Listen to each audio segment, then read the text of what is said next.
Change in the Iranian regime is needed for the future of stability, says Israel's ambassador to India, Reuven Azar. Talking to ET Now, he spoke on what Israel wants from the war on Iran. Let's listen in.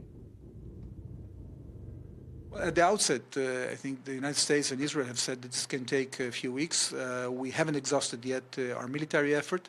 We have been very successful in neutralizing the capability of Iran to produce new weapons.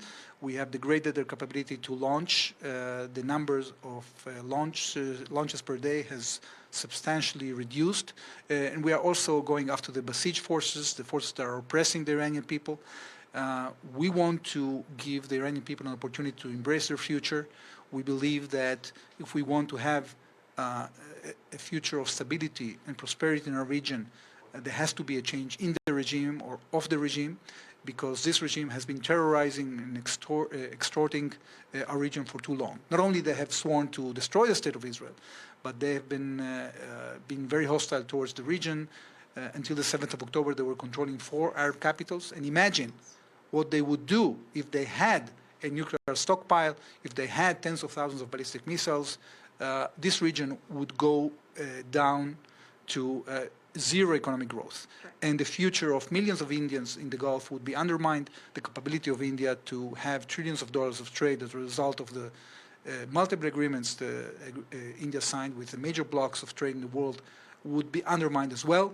So by defending ourselves, I think that both Israel and the United States are doing a service for the region and for the world. Okay. But speaking about India's response, well, we have been engaged with Israel and Iran as well. In fact, we are engaged with Iran to get our ships through to the Strait of Hormuz. How do you really see that in India's position? Well, India is doing what is best for India. And that means that we are going to have the continuation of an amazing relationship that we have elevated to a special strategic partnership. We're going to implement more than 17 agreements we have signed with India during the historic visit of Prime Minister Modi to Israel. And of course, India will pursue its interests through diplomacy. They know how to do it. They don't need our advice. Right. Just one final question, and this is essentially on Iran's response to the strikes that were made. Did that come as a surprise? And secondly, would you be open to a diplomatic solution to this? Well, we have stated at the outset that what we want to see is the removal of the nuclear stockpile out of Iran, zero enrichment in Iran. We want to see the curbing of the ballistic missile program they have been using to attack other countries, and we want to see a stop for their support for the proxies. If they're ready to do that, then of course there is a diplomatic solution to this conflict. If they don't, I think that this has the potential to continue.